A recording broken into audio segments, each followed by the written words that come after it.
What you think about how Lamar Jackson is going through this contract negotiations, and he's about to go out there and play a game, not having a long-term contract set up for himself, for him to go out there and risk, getting a major injury and putting himself in a position where he can't get that bread.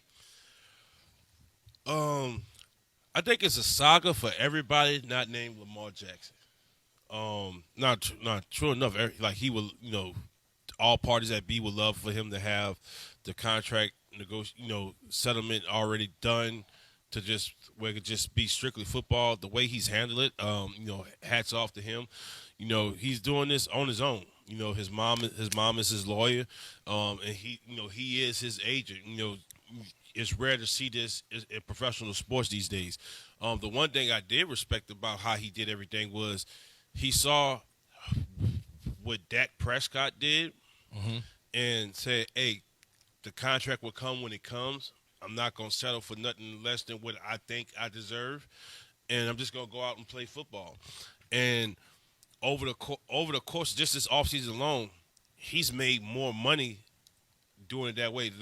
It's putting the Ravens in the spot because the Ravens is an organization that's notorious for not giving out big contracts. The last big contract they gave out was to Joe Flacco, and it was a similar situation. And they was kind of forced to do it because he won the Super Bowl that year. So you had to give him that big money. He was I want to say he was like the first $100 million quarterback in the league.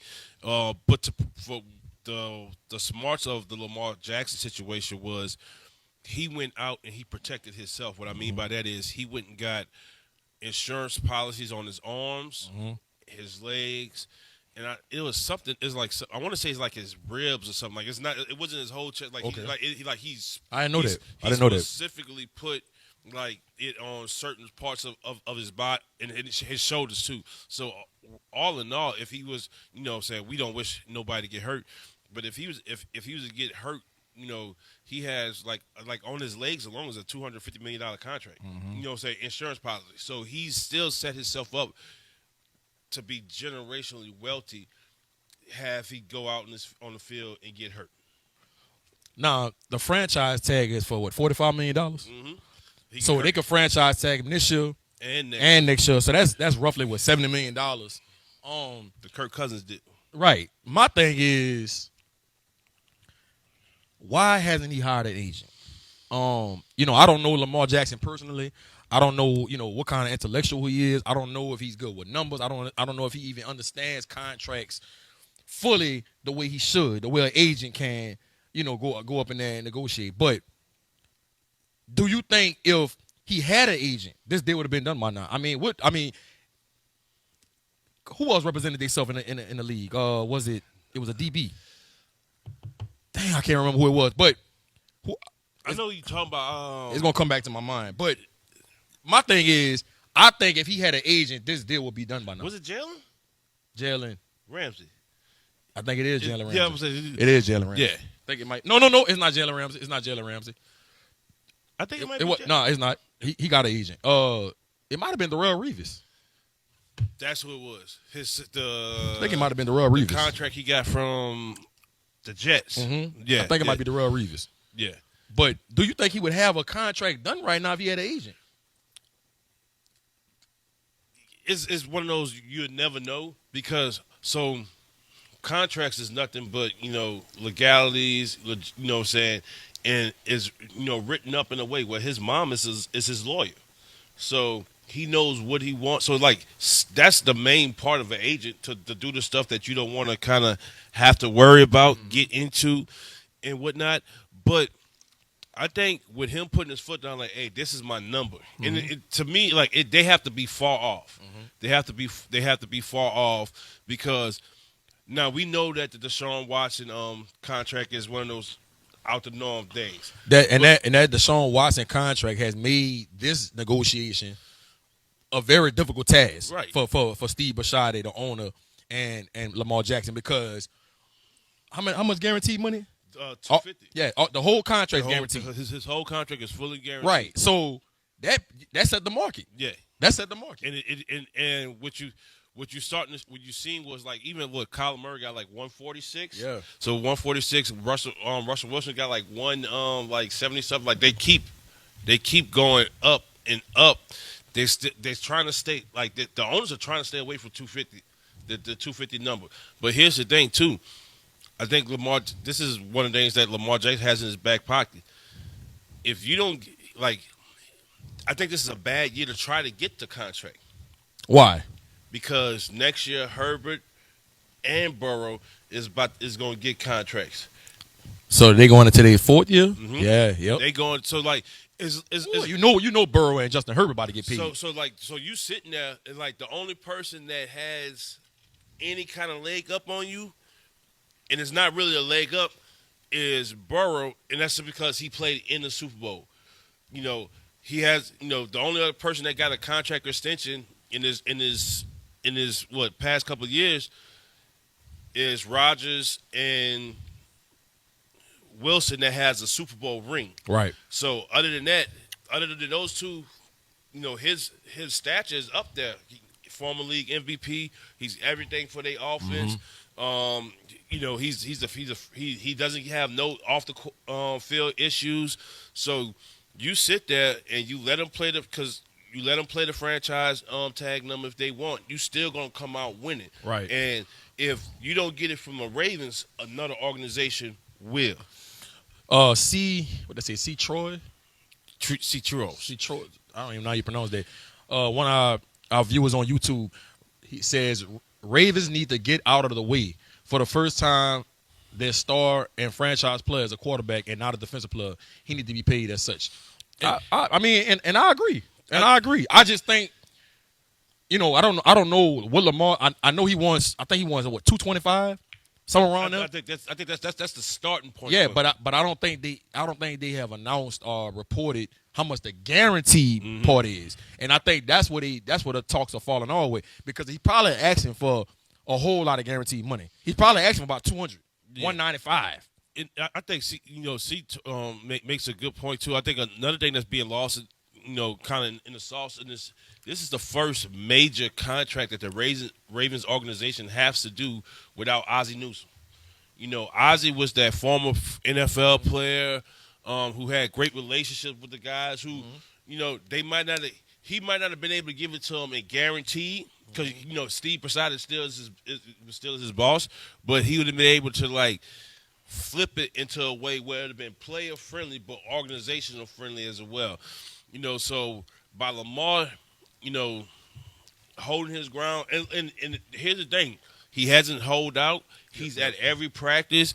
Now they came on and said there's no beef. Brashad said there's no beef between him and Lamar Jackson. He said just simply they just can't get on the same page number wise. And another thing was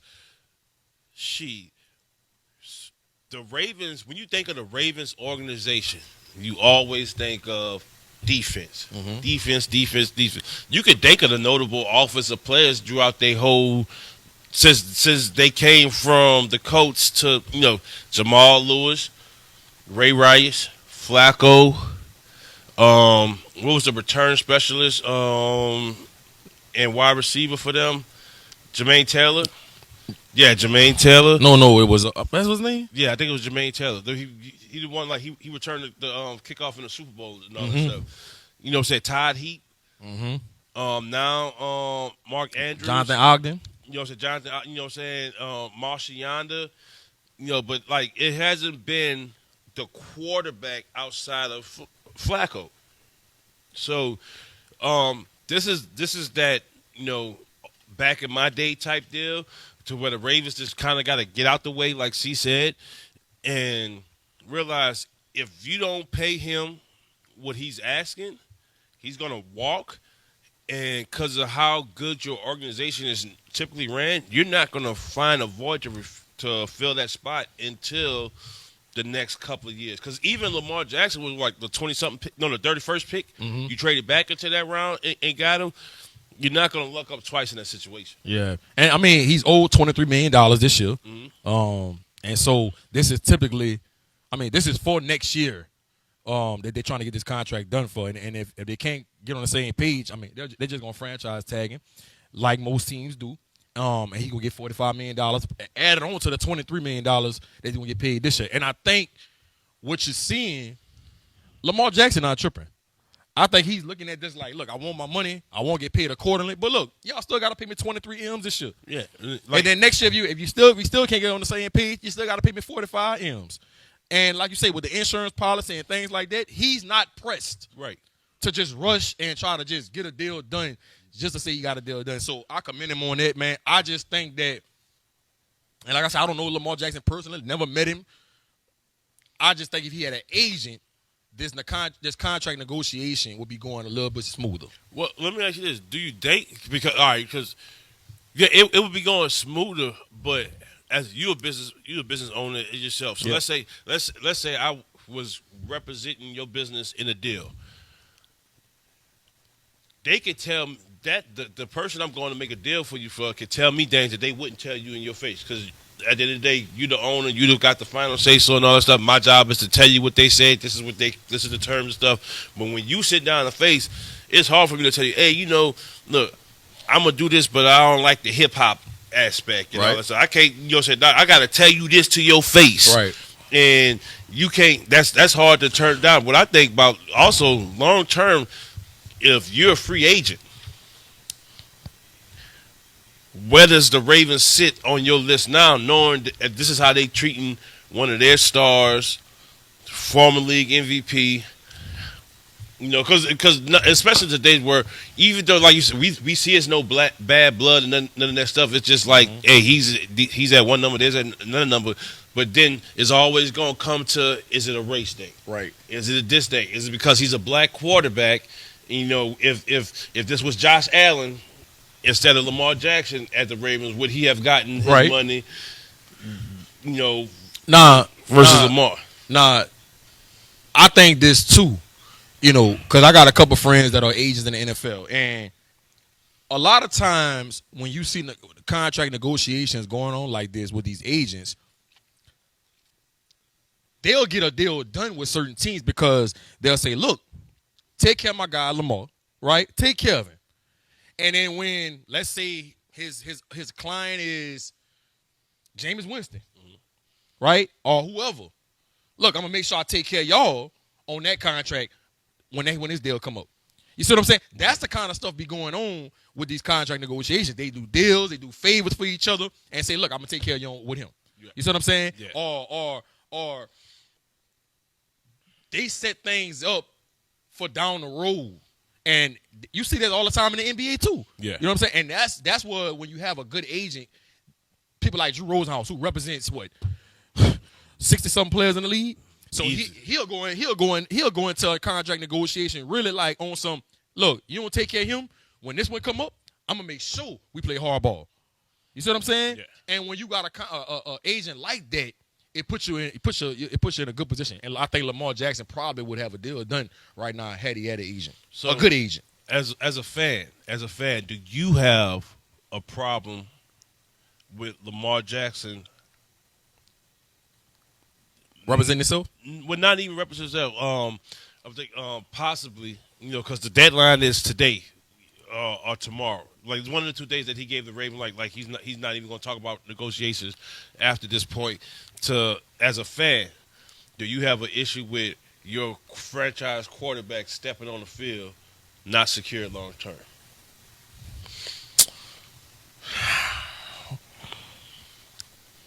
Probably so. I probably, if he was a New Orleans Saint, I probably would. But look, I think Lamar Jackson, in his mind, he's probably thinking how I would be thinking if I was in his position. Look, y'all got to pay me $23 million this year, right? No matter what, I'm getting 23 M's, right? Let's just say, knock on wood, he goes out there and gets hurt. I'm still getting 23 M's. Plus whatever body part I got hurt on. Because of the insurance policy. And so, for me, I'm not a greedy person. I'm not one of those guys that man, look, I gotta have $20 million to be happy. Right? Lamar Jackson probably looking at it like, man, look, if that's what happens, I'm still paid regardless. Right.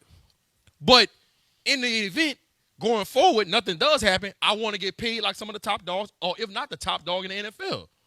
And I think that's the approach he's taking. That's why he's going out there and play, and is not even bothered about this contract not being done, because he feel like at the end of the day, I'm still paid to some degree. Agreed. Agreed. I think I think you hit the nails on the head.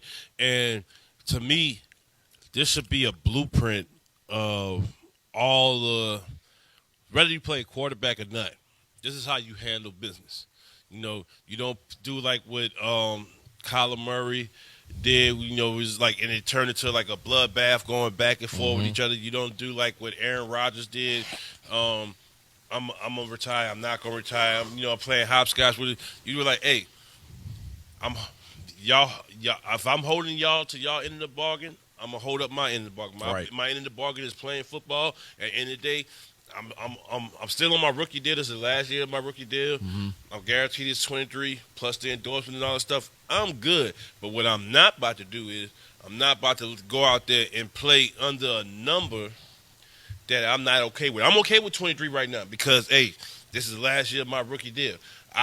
It's proven that I didn't went above and beyond the terms of my rookie deal. Definitely. Even with all the injuries and all that stuff, with people leaving the franchise and whatnot, I've been the one constant that's been holding true. So what I'm not about to do is I'm not about to go out there and risk my livelihood for a number that you're comfortable with, and I got to sit there and I just got messed over. Now we got to get on these LSU Tigers, man. Last weekend, man, I think this was one of the most talked